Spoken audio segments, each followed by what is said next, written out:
How do you stand out from other job applicants?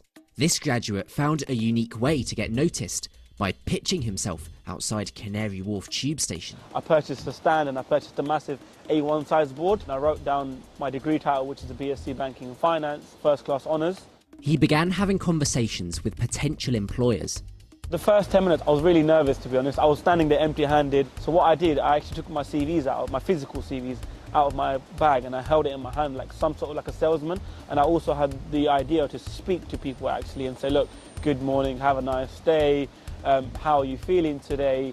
And when I started doing that, a lot of people realised that I'm actually just putting myself out there and just trying to be a go-getter as such. And straight away, really, a lot of people came up to me, wished me good luck. Some scanned the QR code. Within half an hour from there, all 50 of my physical copy CVs were gone.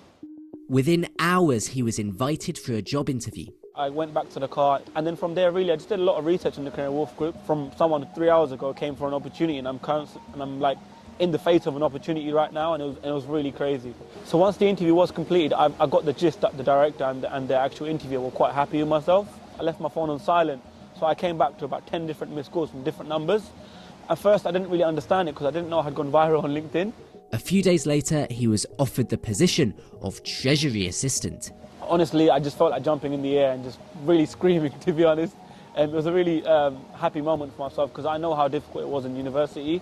Heida thinks employers can have unrealistic expectations of how much financial work experience graduates should have. A degree used to be the pinnacle of success, and now so much it's more of a minimum requirement. He had worked as a delivery driver while applying for banking jobs. There were so many barriers to actually speak to someone.